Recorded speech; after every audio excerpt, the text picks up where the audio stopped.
rate some of my carvings here. The first one I'm gonna do is from the Shop of Little Horrors, the plant creature. It was probably my favorite one. It was really early on. First time I used chunks from one pumpkin to add details to another pumpkin. So I'll give that one, since it's my first one, I'll be a little gracious. I'll say probably 6 out of 10. So my second pumpkin is going to be Creature from the Black Lagoon. This one was pretty fun. This one also I did a few years ago. There are some flaws with it. That's something that all carvers see in their work, is a lot of the flaws. It was fun to carve it. I was kind of on a time crunch, but I did it as best I could. And I feel really proud of the fact that it actually looks like it, especially if you can kind of compare it to a picture. But it's still one of those work in progress pumpkin carvings. Yeah, I'll probably rate that one as like a 4 out of 10. My goblin pumpkin, it's got these big tusks that you can see, and it actually has a moving earring. This one was another really fun carving to do. I would say that this one I would probably give a good 6 out of 10.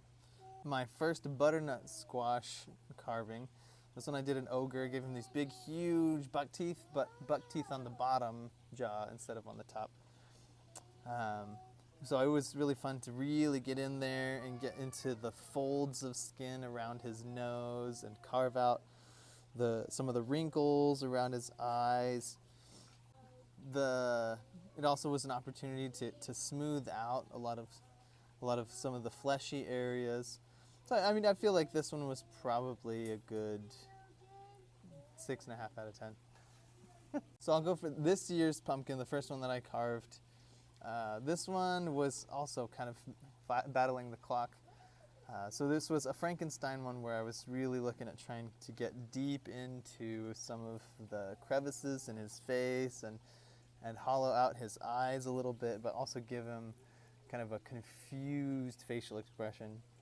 As you can see, I wasn't the best at keeping it hydrated, so around the edges you can see some roughness where it was starting to get particly and starting to dry out.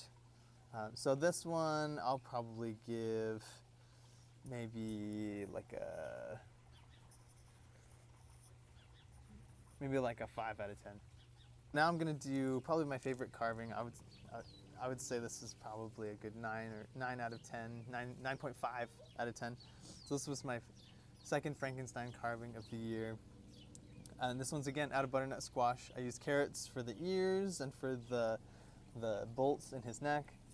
And I was really focused on giving him the Frankenstein's kind of malevolent gaze. And so you can tell that in the details that I gave, in the kind of the wrinkles around the eyes and the recessed kind of dark shaping inside around his eyelids and things like that, and giving him that thick brow. So I would give that one a good 9.5 out of 10. Last one will be the fun little 2-hour carve that I did. His teeth are kind of blocky. It's supposed to be like a vampire, but kind of with lazy eyes. It was my first experiment, kind of cutting out the eyes and then using other vegetables to replace them. So it was good fun. It was a good short little 2-hour one. I had fun making the gums look all soft and kind of squishy, and also using the potatoes to give kind of a nice organic look to his face. This one I'll give it a good I'll probably give that one a good 4 out of 10, just because it was a quick one, but there wasn't a huge amount of detail put into it.